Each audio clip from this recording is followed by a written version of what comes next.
What's up? This is Lee from Born of Osiris. You're watching Loud TV.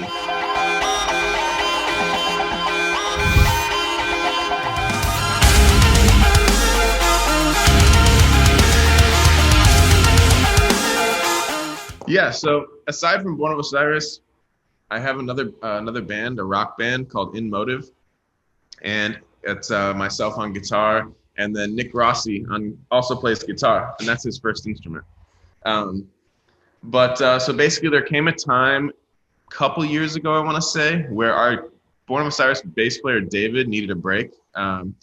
We'd been touring for over a decade at that point, like straight out of high school. We were signed in high school, recorded our first album spring break of high school, and since then we've just been nonstop. And so I think he needed a break. There was no issues with David. We still love him to death and see him all the time.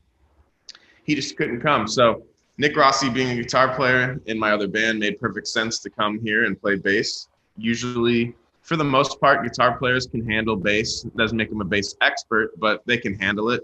And so he came and played bass, but also he's an incredible songwriter and writes songs with me in Motive. And I knew that he'd be a great fit for Born of Osiris, assuming that he got along with everybody. And so on the first tour, we realized, and they all knew him, but the first tour when you're living together is when you see the chemistry. Chemistry was great. We wanted him to be official in Born of Osiris. However, making the move from bass, like just because you know the songs on bass doesn't mean you know like all the harmonies that we have on guitar and a lot of the lead work. So the process wasn't going to be easy necessarily, even though he can easily handle it. It's just that when you're going from tour to tour, it's a challenge. So basically, he'd been writing songs for us. He wrote a couple songs in the simulation, but there wasn't the right time to switch him to guitar. And then the pandemic happened. And we found that to be the time to make this, slow change smooth. And so we just used the pandemic and being unable to tour to really make him switch to guitar. Basically, now we're trading solos as we do on White Nile that came out first. And what we learn is like, I'll write a song and then he'll write a song later. And I can tell that something I did in this song inspired his new song. And then he'll write a song and his part will inspire me. So there's definitely like just cross inspiration happening. And it's nice because, previously, as far as the skeletons of songs go, not the whole thing, but like the original idea, that either started with me or Cameron, our drummer. And so now it's nice that we have a third, skeleton songwriter who's, on our level or better. As someone we respect and admire their writing. And so it's nice. It makes everything easier in the band. He's a great human being, so it just makes everything life-wise in the band better. It's a nice time. And as a matter of fact, we almost feel like we have like a fresh lease on everything. The pandemic is extremely unfortunate that all that happened. All these people lost their lives. In these moments of crisis, you just kind of have to find a silver lining, find a way to, just not let it defeat you. And so we use the time to get him on guitar. We use the time to write more music. It's again, unfortunate that all that happened, but it's been able to allow us to inspire each other, write more music, and put this record out. We've actually, since 2007, every other year we put out a record. It's kind of just a thing, and because we like the consistency.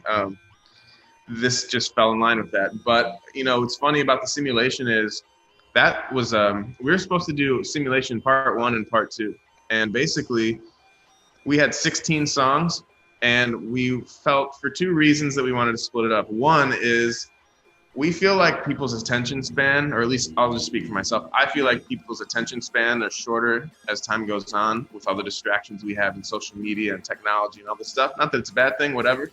That's a whole other conversation. But what I find is that if you give people too much, not every song gets its moment. And again, I'm not speaking on everyone, but there's a lot of people that like, maybe they'll pop your CD in when they're going for a drive, but maybe they don't have an hour drive every time they get in the car. So they hear like the first half of your CD a lot. Maybe they don't hear the end of it as much. And this is just some people. So and then the second thing is we feel like when you put out a record, your band is like up. You're elevated in popularity, you're elevated in just awareness in the scene of what you're doing. And then maybe 6 months goes by and then it goes down. Not because anything bad happened, just because naturally there's nothing fresh, right? So the mindset was we'll release Simulation Part 1, and then 5 months later we'll release the second group of 8 songs.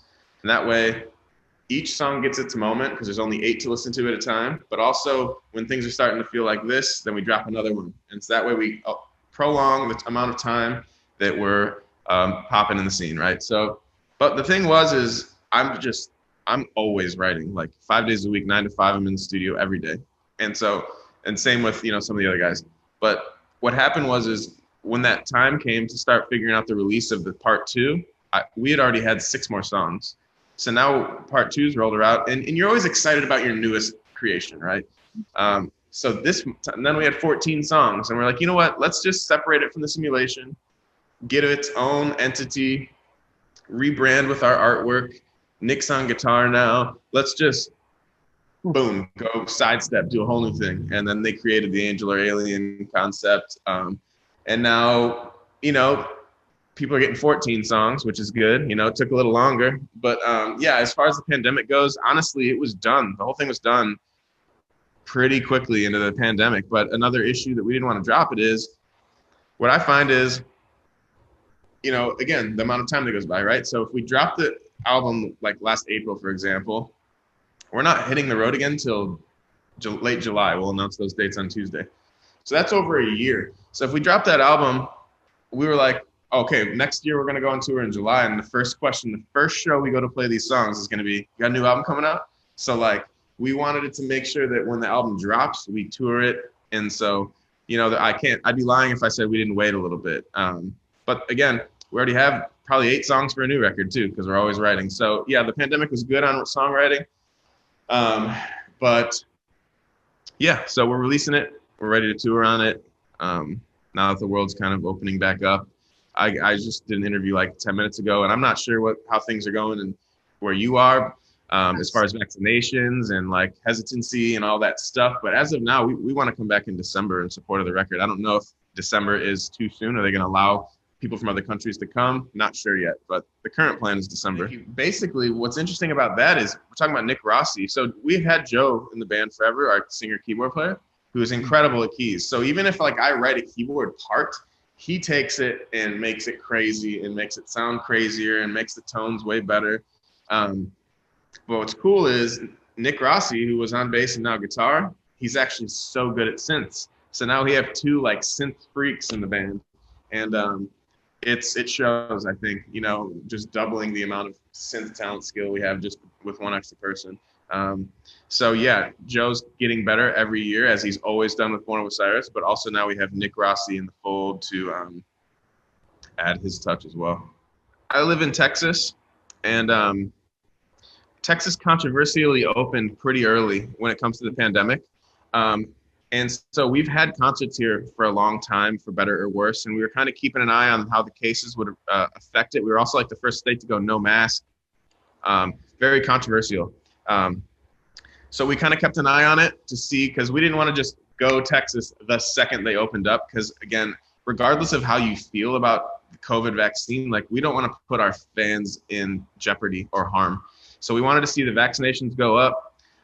We wanted to see new infection rate go down.